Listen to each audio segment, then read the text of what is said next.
नमस्कार दोस्तों, मैं हूं सोनी मेहुल और आज आपके साथ मैं फिर हाजिर हूं एक नया कंटेंट लेकर। आज मैं इस वीडियो में बात करने वाला हूं टीपू सुल्तान के बारे में।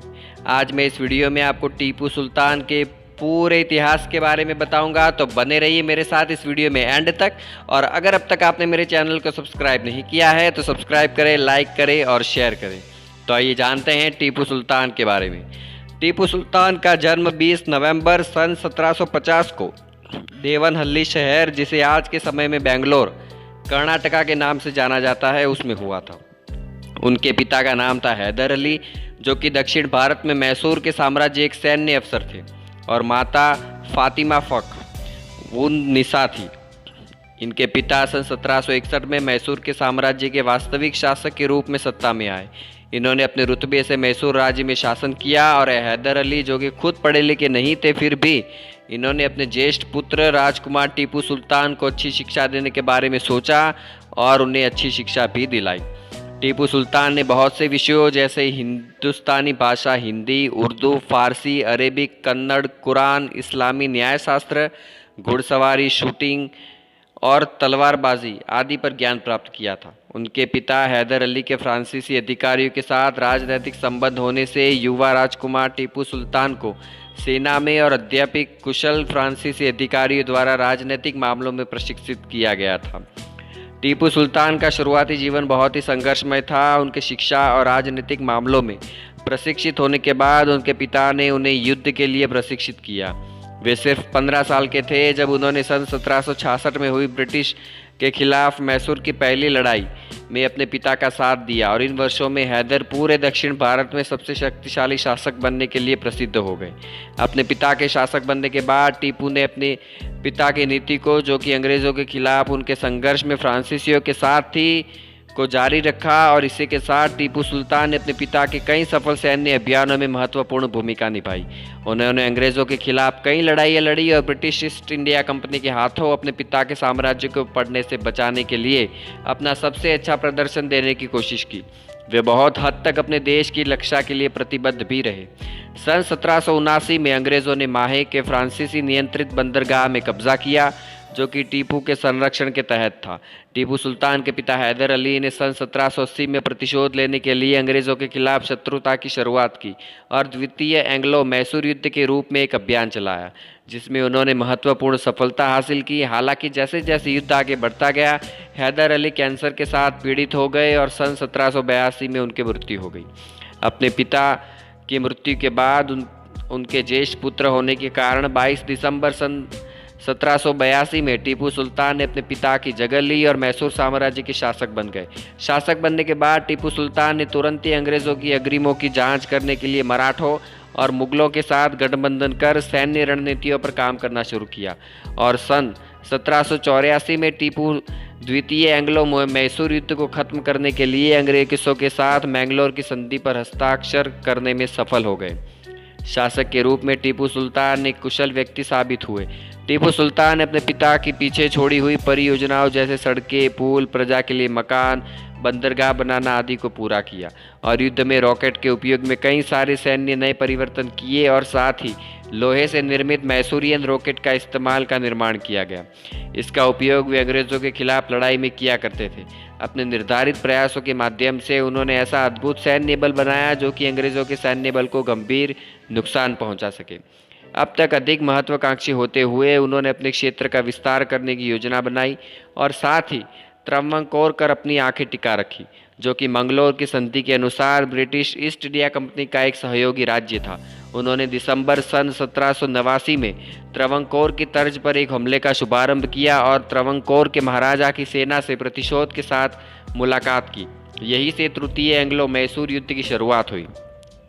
त्रावणकोर के महाराजा ने अपनी मदद के लिए ईस्ट इंडिया कंपनी से अपील की, और उसके जवाब में लॉर्ड कॉर्नवालिस ने टीपू का विरोध करते हुए और मजबूत सैन्य बल का निर्माण करने के लिए मराठों और हैदराबाद के निज़ामों के साथ गठबंधन का गठन किया, और सन 1790 में ईस्ट इंडिया कंपनी की सेना ने टीपू सुल्तान पर हमला किया और जल्द ही कोयम्बटूर जिले पर अधिक से अधिक नियंत्रण स्थापित कर लिया। टीपू ने कार्नवालिस पर हमला किया, किंतु वे अपने अभियानों में ज़्यादा सफल नहीं हो सके और संघर्ष 2 वर्षों तक जारी रहा और सन 1792 में युद्ध को समाप्त करने के लिए उन्होंने श्रीरंगपट्टनम की संधि पर हस्ताक्षर कर दिए और इसके परिणाम स्वरूप उन्हें मालाबार और मंगलोर को मिलाकर अपने कई प्रदेशों को खोना पड़ा। हालांकि साहसिक टीपू सुल्तान ने अपने कई प्रदेशों को खोने के बाद भी अंग्रेज़ों द्वारा एक दुश्मनी को बनाए रखा। सन 1799 में ईस्ट इंडिया कंपनी ने मराठों और निज़ामों के साथ गठजोड़ कर मैसूर पर हमला किया। ये चौथा एंग्लो मैसूर युद्ध था जिसमें ब्रिटिशर्स ने मैसूर की राजधानी श्रीरंगपट्टनम पर कब्जा किया। इस लड़ाई में ईस्ट इंडिया कंपनी ने टीपू सुल्तान की हत्या कर दी और इस तरह टीपू सुल्तान का शासनकाल समाप्त हो गया और टीपू अपने पिता के नक्शे कदम पर चलते हुए वीर गति को प्राप्त हुए। टीपू सुल्तान ने अपने शासनकाल में 3 बड़ी लड़ाइयाँ लड़ी और अपनी तीसरी बड़ी लड़ाई में वो वीर गति को प्राप्त हुए थे। टीपू सुल्तान की पहली सबसे बड़ी लड़ाई द्वितीय एंग्लो मैसूर लड़ाई थी। टीपू सुल्तान एक बहादुर योद्धा थे और द्वितीय एंग्लो मैसूर युद्ध में उन्होंने अपनी क्षमता को साबित भी किया। ब्रिटिश सेना से लड़ने के लिए उनके पिता ने युद्ध में भेजा और उन्होंने प्रारंभिक संघर्ष से युद्ध में अपने साहस का प्रदर्शन किया और युद्ध के मध्य में ही टीपू सुल्तान के पिता हैदर अली, जो कि कैंसर नाम की बीमारी से वो पीड़ित थे, उनकी मृत्यु हो गई।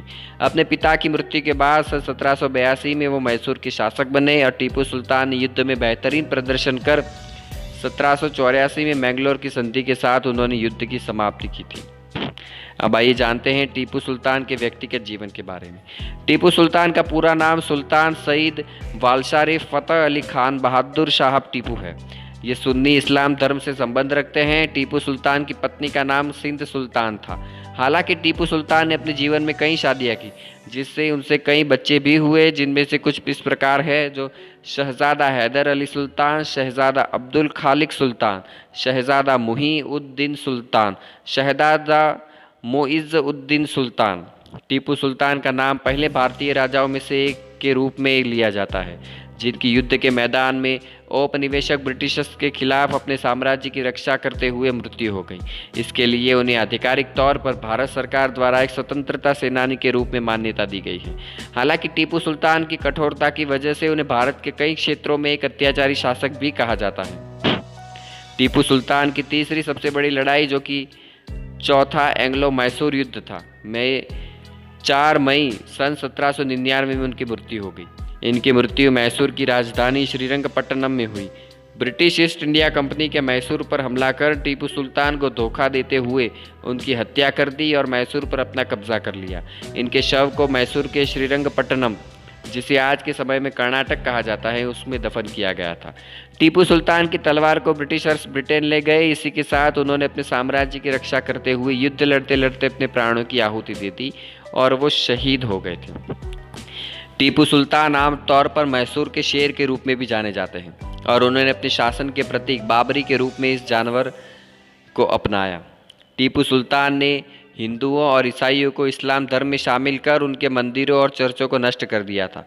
फ्रेंच द्वारा पहले रॉकेट का आविष्कार किया गया, जो कि टीपू सुल्तान और उनके पिता हैदर अली की योजना पर आधारित था, जिसका उपयोग ब्रिटिश सेना के खिलाफ किया गया था। इन्होंने बहुत ही कम उम्र में शूटिंग, तलवारबाजी और घुड़सवारी सीख ली और यही कारण था कि उन्होंने 15 साल की उम्र में अपने पिता का साथ देते हुए युद्ध में प्रदर्शन किया। टीपू सुल्तान की मृत्यु के बाद ब्रिटिशर्स उनकी तलवार लेकर ब्रिटेन चले गए और इसे अपनी जीत की ट्रॉफी समझकर वहां के संग्रहालय में से स्थापित कर दिया था। टीपू सुल्तान ने मैसूर में नौसेना के एक भवन में अपनी महत्वपूर्ण भूमिका निभाई, जिसके अंतर्गत 72 तोपों और 20 रणपोत और 66 तोपों के 20 पोत आते हैं। ये भारत और पाकिस्तान में और कई क्षेत्रों में भारतीय स्वतंत्रता आंदोलन के नायक के रूप में प्रतिष्ठित है। हालांकि भारत में कई क्षेत्रों में इन्हें एक अत्याचारी शासक के रूप में भी माना जाता है। तो दोस्तों, वैसे तो टीपू सुल्तान प्रसिद्ध मैसूर साम्राज्य के शासक थे, जो कि ब्रिटिश इंडिया कंपनी के खिलाफ युद्ध में अपनी बहादुरी के लिए भी वो प्रसिद्ध थे। वे अपनी वीरता और साहस के लिए जाने जाते थे। इन्हें अंग्रेज़ों, जो कि सुल्तान के शासक के अधिक प्रदेशों को जीतने की कोशिश किया करते थे, के खिलाफ अपनी बेहतरीन लड़ाई के लिए भारत के प्रथम स्वतंत्रता सेनानी के रूप में महत्व दिया जाता है। मंगलोर की संधि, जो कि द्वितीय एंग्लो मैसूर युद्ध को खत्म करने के लिए थी, इसमें उन्होंने ब्रिटिश ईस्ट इंडिया कंपनी के साथ मिलकर हस्ताक्षर किए थे। टीपू सुल्तान ने मैसूर के सुल्तान हैदर अली के ज्येष्ठ पुत्र के रूप में सन 1782 में अपने पिता की मृत्यु के बाद उनका सिंहासन संभाला और शासक के रूप में उन्होंने अपने प्रशासन में कई नए परिवर्तन किए और साथ ही लोहे से बने मैसूरियन रॉकेट का भी उन्होंने विस्तार किया, जो कि बाद में ब्रिटिश सेना के अग्रिमों के खिलाफ तैनात किया गया था।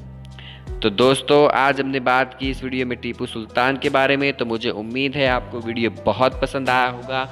तो पसंद आया है तो लाइक करें, शेयर करें, सब्सक्राइब करें। तो मिलते हैं अगले नए कंटेंट के साथ। तब तक के लिए धन्यवाद।